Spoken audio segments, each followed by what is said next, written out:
Bill ಬಾಕಿ ಉಳಿಸಿಕೊಂಡಿದ್ದಕ್ಕೆ Belagavi DC car ಜಪ್ತಿ.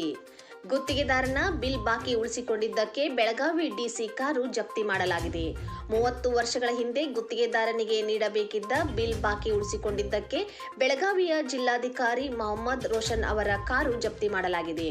ಸಣ್ಣ ನೀರಾವರಿ ಇಲಾಖೆ ಅಡಿಯಲ್ಲಿ ಕಾಮಗಾರಿಯೊಂದನ್ನು ನಾರಾಯಣ್ ಕಾಮತ್ ಎಂಬುವರಿಗೆ ಗುತ್ತಿಗೆ ನೀಡಲಾಗಿತ್ತು. 1992-93ರಲ್ಲಿ ಚಿಕ್ಕೋಡಿ ತಾಲೂಕಿನಲ್ಲಿ ಕಾಮಗಾರಿ ಮಾಡಲಾಗಿತ್ತು. ಕಾಮಗಾರಿ ಮುಗಿದು 2 ವರ್ಷ ಕಳೆದಿದ್ದರೂ ಬಿಲ್ ಪಾವತಿ ಆಗಿರಲಿಲ್ಲ. ಹೀಗಾಗಿ ಬಿಲ್ಗಾಗಿ 1995ರಲ್ಲಿ ಗುತ್ತಿಗೆದಾರ ನ್ಯಾಯಾಲಯದ ಮೆಟ್ಟಿಲೇರಿದ್ದರು. ಈ ವೇಳೆ ಬೆಳಗಾವಿ ಜಿಲ್ಲಾ ಮತ್ತು ಸೆಷನ್ಸ್ ಕೋರ್ಟ್ 34 ಲಕ್ಷ ರೂಪಾಯಿ ಪರಿಹಾರಕ್ಕೆ ಆದೇಶಿಸಿತ್ತು.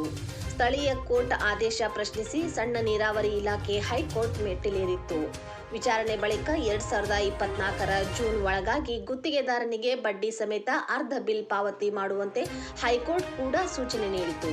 ಹೈಕೋರ್ಟ್ ಆದೇಶ ಬಳಿಕವೂ ಬಾಕಿ ಬಿಲ್ ನೀಡಲು ವಿಫಲವಾದ ಹಿನ್ನೆಲೆ ಜುಲೈ 18 ಹೈಕೋರ್ಟ್ನವರು ಏನಂದ್ರು 50% amount of the total claim plus from 11/8/1995 ಹಿಡ್ಕೊಂಡು ಇವತ್ತಿನವರೆಗೂ ಎಷ್ಟು ಬಡ್ಡಿ ಅದೇ ಅವು ಎಲ್ಲ ಕೂಡಿಸಿ may be round about 65 lakhs ತುಂಬಬೇಕು.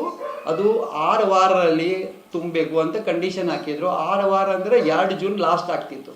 2 ಜೂನ್ 2025 ಅಲ್ಲಿವರೆಗೆ ಅವರು ರೊಕ್ಕ ತುಂಬಿಲ್ಲ. ಅದಕ್ಕೆ ಪುನಃ ಕೋರ್ಟ್ನವರು ವಾರಂಟ್ ಕೊಡಿಸಿರು.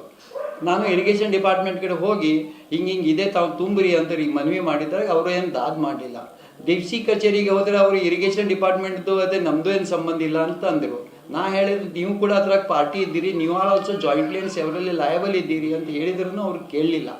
ನಂತರ 3ನೇ ಬಾರಿ ಮತ್ತೊಮ್ಮೆ ವಾರಂಟ್ ಬಂದಾಗ ಮತ್ತು ರೊಕ್ಕ ಕೊಡೋ ಬಗ್ಗೆ ಸರಿಯಾಗಿ ಉತ್ತರಿಸಲಿಲ್ಲ ಅಂದ್ಕೂಡಲೇ ಕಾಯ್ದೆಶೀರ ಅಧಿಕಾರ ಪ್ರಕಾರ ನಾವು ಮಾಡ್ತಾ ಇದ್ದೇನೆ ಅಂತ ಹೇಳಿದೆ.